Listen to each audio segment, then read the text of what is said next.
everyone, welcome back to Dbl-D's Garage. Today we're going to talk about this beautiful 1965 Chevy Chevelle. Today we're going to discuss the top 5 things I like and the top 5 things that I don't like as much about the vehicle.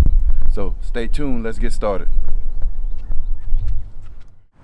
Alright everyone, let's jump right into it.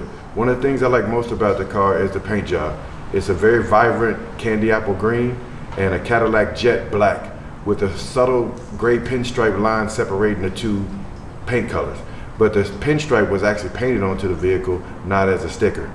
So they blend really well and it accentuates the lines. So let's get a closer look. As you can see right here, you have the candy apple green with that pinstripe that we were talking about, and then you have that jet black.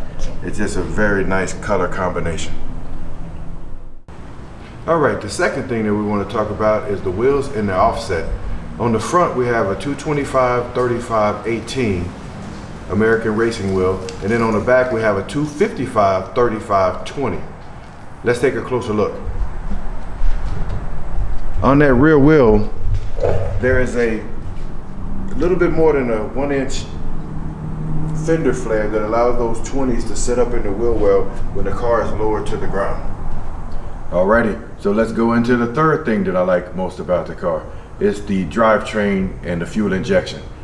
The engine is out of a 1995 Chevy Camaro, which gives it the opportunity to start right up without priming. It also idle immediately and supplies very good gas mileage. So let's take a closer look. The engine is out of a 1995 Chevy Camaro. This is a 350 engine with a fuel injection kit on top. This allows it to start immediately and idle right off the bat.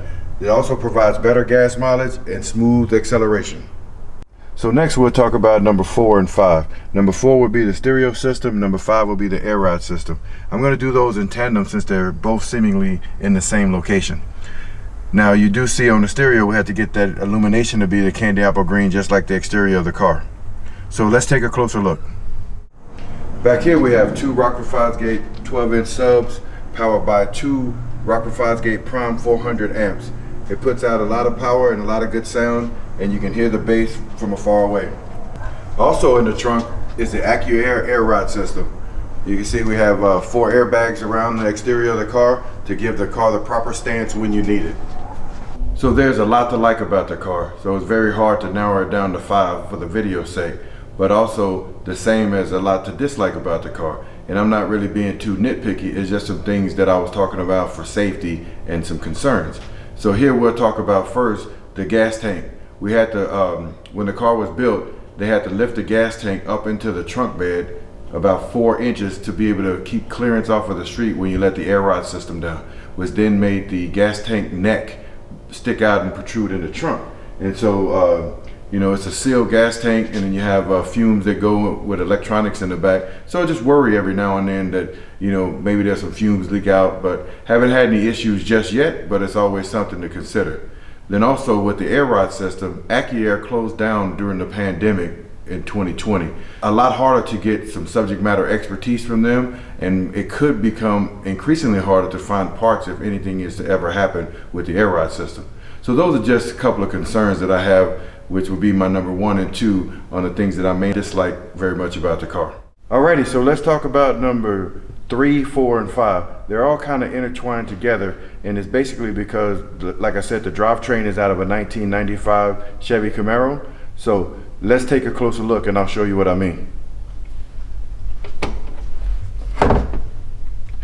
1, the computer is in the glove box. Being is that it's in a more modern vehicle, they have the computer with the sensories and everything, and so it's a little bit more difficult to troubleshoot and test, but at least there is one. Then we'll talk about the 4L60E transmission. It's a very good GM transmission, but there are inherently a couple of small issues with it. And so if you Google through some of the auto blogs, you'll find out that it has a problem a lot of times with the second gear and also with overdrive. I am right now experiencing a problem with my overdrive gear where the car won't stay in overdrive when I let off the throttle. It'll drop down into the lower gear, which then makes it rev up really quick. But I'm going to take it to the shop and get it looked at to see if I can figure out what the actual issue is, and hopefully it's not too difficult to change. All right, finally we'll circle back to the drivetrain. Though it's out of a 1995 Chevy Camaro and it gives you all the modern features that you need and all the safety features that you want, being that it is out of a 1995 Chevy Camaro and a 1965 Chevelle body, there's a few adaptation issues, and then also when you go to the auto parts store, it's hard for them to find the right parts because they want to look up the year, make, and model of the vehicle. So I like to have a little bit of fun with them. But all in all, this is a great car, and when we go out to the car show, it is a straight looker. And so this is just a way to say that whenever you have a classic car or any type of vehicle, there's always something that you can improve on. There's always something that needs some work on. So thank y'all for tuning in to Dbl-D's Garage, and we'll see y'all again soon.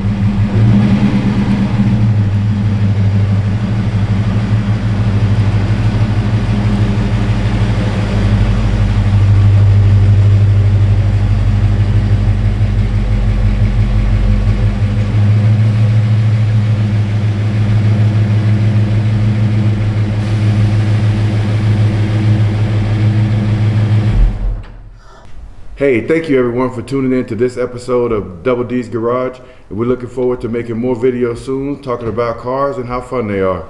So subscribe so you can get the notification. Thank you.